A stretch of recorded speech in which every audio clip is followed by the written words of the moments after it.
La ciudad aún dormía. Una luz suave y gris comenzaba a filtrarse por las ventanas de millones. Era jueves, 19 de septiembre de 1985. Otro día, solo otro día en la inmensa y extendida bestia que era la Ciudad de México. El aire tenía un frío particular, una frescura preotoñal que prometía una mañana clara y brillante. La gente apenas comenzaba a agitarse. Las cafeteras empezaban a burbujear. Los niños eran suavemente despertados para ir a la escuela. El olor a pan dulce atole comenzaba a salir de las cocinas. La ciudad era una entidad gigante y respirando, su pulso aún lento y constante en la quietud antes del amanecer. Era un momento de paz profunda y ordinaria, de esas que nunca notas hasta que se van para siempre. En un pequeño apartamento en la colonia Roma, una madre, Sofía, ponía tranquilamente la mesa para el desayuno. Luisana dormía profundamente en su habitación compartida. Su padre ya se había ido a su turno temprano en una fábrica del centro.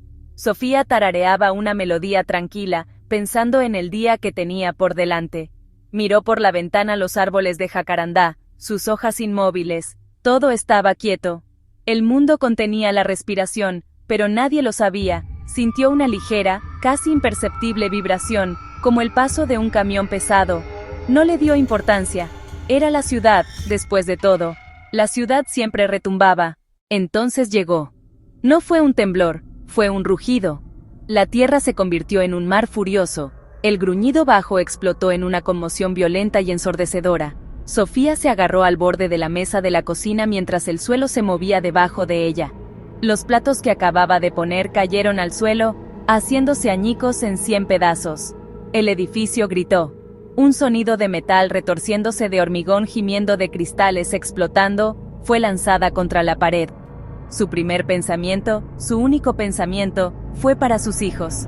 ¡Luis! ¡Ana! Gritó, pero su voz fue tragada por el caos. El mundo era ruido. En el hospital, el mundo se puso de lado. Carlos fue derribado. Las luces parpadearon salvajemente, luego se apagaron, sumiendo el pasillo en una oscuridad aterradora solo interrumpida por las luces estroboscópicas de emergencia. El edificio se balanceaba como un barco en un huracán. Ricardo y su equipo ya estaban en movimiento antes de que el temblor se detuviera. Ellos sabían que este era el grande, para el que siempre se habían entrenado, pero que habían rogado que nunca llegara. La propia estación de bomberos parecía estar desmoronándose a su alrededor. El suelo de hormigón se agrietó. Las puertas del garaje se doblaron, se agarraron a lo que pudieron, con los rostros sombríos, esperando que terminaran los 2 minutos que parecieron una eternidad. Sofía finalmente llegó a la puerta de la habitación de sus hijos. Luis y Ana estaban acurrucados debajo de un pequeño escritorio, llorando. Ella gateó hacia ellos, los tomó en sus brazos, protegiéndolos con su cuerpo. El mundo que conocía, el mundo tranquilo y pacífico de hace 5 minutos, había desaparecido. Cuando el temblor se detuvo, un silencio escalofriante se apoderó de todo. Duró solo un momento. Luego comenzaron los gritos y las sirenas. Ricardo y su equipo se apresuraron a ponerse su equipo. La vista que los recibió era apocalíptica. La calle había desaparecido. Montañas de escombros reemplazaban la vía. El edificio de apartamentos frente a la estación había desaparecido. Una tumba de cemento y barras de refuerzo retorcidas ocupaba su lugar. Una densa nube de polvo asfixiante llenó el aire, tiñendo el sol de la mañana de un amarillo enfermizo. Era difícil respirar, era difícil ver, era imposible comprender la escala de la devastación. Esto no era un incendio, esto no era un derrumbe, esto era el fin de un mundo. Carlos y el personal del hospital usaron linternas y encendedores para avanzar por pasillos oscuros. La torre principal se había derrumbado. Alas enteras del hospital habían desaparecido. Pacientes, médicos, enfermeras. La parte del edificio restante era una trampa mortal, gravemente dañada e inestable. Tenían que evacuar. Empezaron a trasladar a los pacientes lentamente y con dolor. Los llevaron a los jardines del hospital, un centro de clasificación improvisado. Los heridos de barrios cercanos comenzaron a llegar, sangrando, rotos, en estado de shock. El hospital, un lugar de curación, se había convertido en una víctima. Sofía, sosteniendo las manos de sus hijos, salió con cuidado de las ruinas de su edificio. La escalera había desaparecido. Bajaron por un enorme agujero en la estructura. Al llegar a la calle, miraron con horror. Su barrio era irreconocible, edificios derrumbados como panqueques, coches aplastados bajo toneladas de escombros, tuberías de gas rotas, el olor flotaba en el aire, gente deambulando como fantasmas, cubiertos de polvo. Ana comenzó a llorar. Mamá, ¿dónde está nuestra casa? Sofía la abrazó y no pudo responder. Su casa estaba en todas partes y en ninguna. Grandes avenidas fracturadas y rotas, las comunicaciones estaban muertas. En las primeras horas, un nuevo sonido emergió de las ruinas. Era débil al principio, luego más insistente. Era el sonido de la vida. Voces pidiendo ayuda desde debajo del concreto. ¡Ayuda! Estoy aquí. Estas eran las voces que cortaron el shock y la desesperación. Eran una llamada a la acción. Para Ricardo y su equipo, estas voces eran su misión. No tenían maquinaria pesada. Manos, palas, barras de palanca escalaron montañas inestables de escombros, escuchando atentamente, tratando de localizar la ubicación de un superviviente atrapado. Cada pedazo de concreto que movían era una apuesta, un riesgo de causar un colapso adicional. Pero las voces los mantuvieron en marcha. La gente común se convirtió en rescatistas. Oficinistas, comerciantes, estudiantes, taxistas, escucharon los gritos y no esperaron instrucciones. Comenzaron a cavar. Formaron cadenas humanas, pasando cubetas de escombros de mano en mano. Trabajaron en silencio, una energía enfocada y desesperada los unía. Escucharon golpecitos, rasguños, cualquier señal de vida bajo sus pies. El silencio se convirtió en una herramienta sagrada. Un hombre con un megáfono subía a los escombros. ¡Silencio, por favor! ¡Estamos tratando de escuchar! Y entonces, se escuchaba un débil tap, tap, tap. Un grito de júbilo estallaba, seguido de una excavación renovada y frenética. Ante el vacío de una respuesta oficial, la gente de la Ciudad de México se organizó. Este fue el nacimiento de los brigadistas. No eran una organización formal, eran un movimiento espontáneo nacido de la necesidad y la solidaridad. Eran brigadas de voluntarios, jóvenes y mayores, hombres y mujeres de todos los ámbitos de la vida. Se pusieron cascos de construcción, se cubrieron la cara con pañuelos para filtrar el polvo y se pusieron a trabajar. Dirigían el tráfico, establecían centros de acopio de alimentos y medicinas y escarbaban entre los escombros. La ciudad era suya y la estaban recuperando, pieza por pieza. Los barrios se convirtieron en unidades autosuficientes. En la Condesa, los vecinos instalaron un centro de mando en un parque. Tenían mapas de la zona, marcando los edificios derrumbados y los posibles lugares de supervivientes. Organizaron turnos para excavar, para proporcionar alimentos a los trabajadores, para cuidar a los que habían perdido sus hogares. Crearon sus propios sistemas de comunicación con corredores que llevaban mensajes de un lugar de rescate a otro. Esta organización de base fue increíblemente eficiente. Fue un poderoso testimonio de la resistencia y el ingenio de la comunidad. El gobierno estaba ausente, pero la gente estaba presente.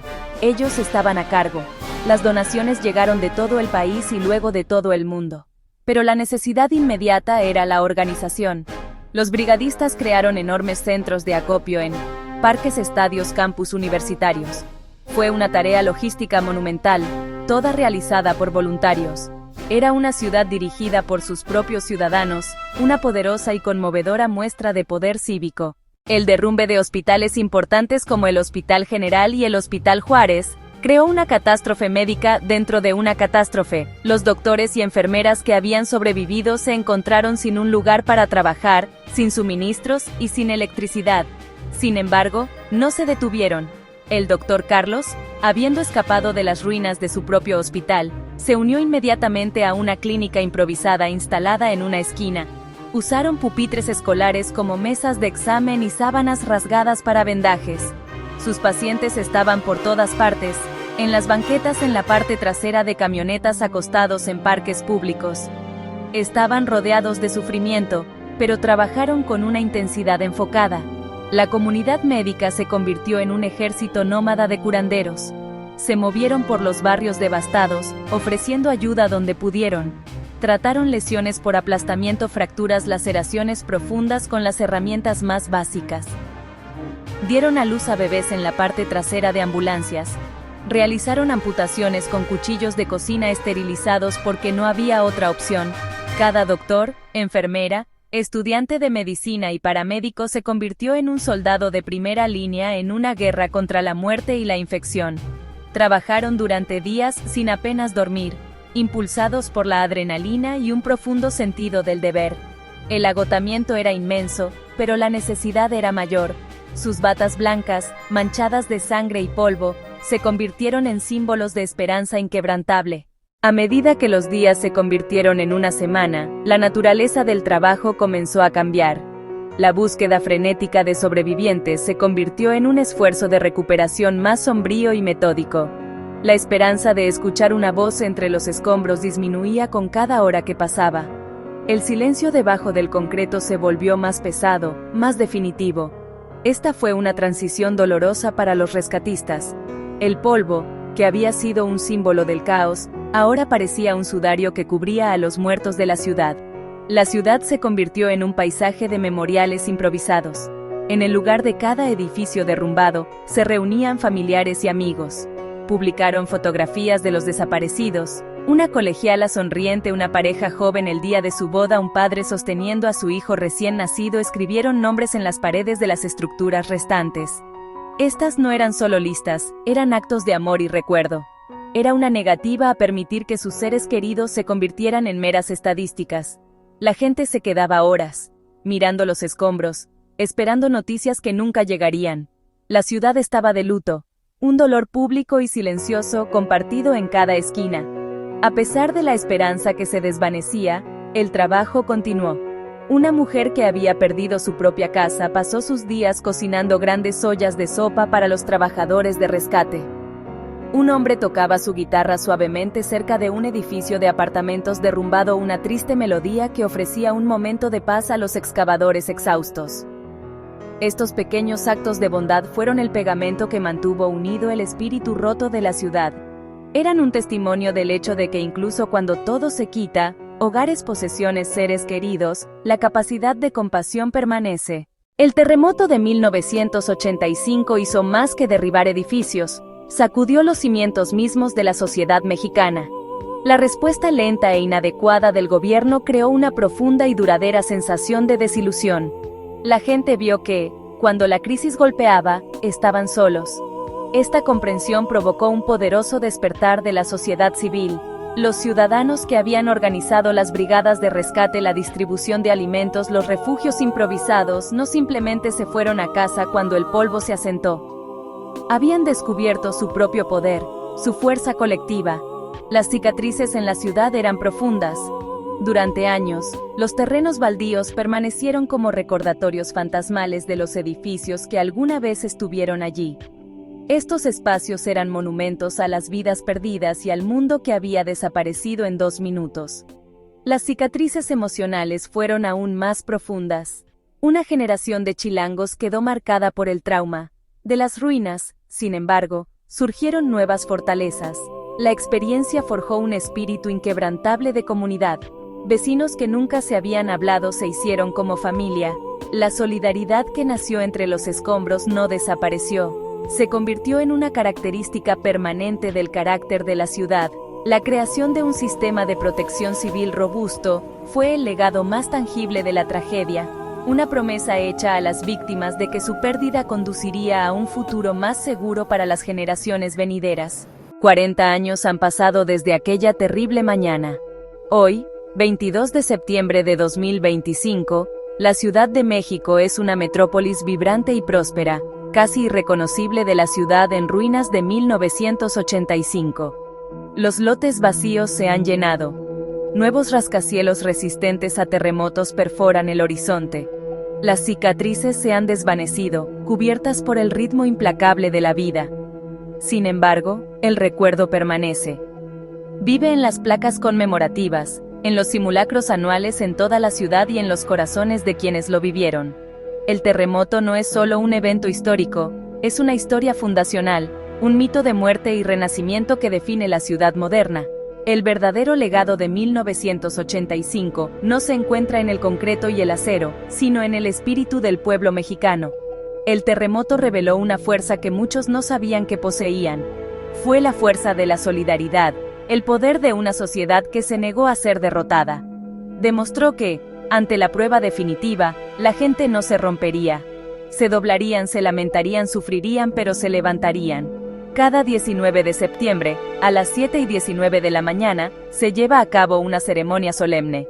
Las sirenas aúllan por toda la ciudad, no en señal de alarma, sino en recuerdo. La gente se detiene en las calles, con la cabeza inclinada, observando un momento de silencio. Es un momento para honrar a los muertos, recordar a los héroes y reflexionar sobre las lecciones aprendidas.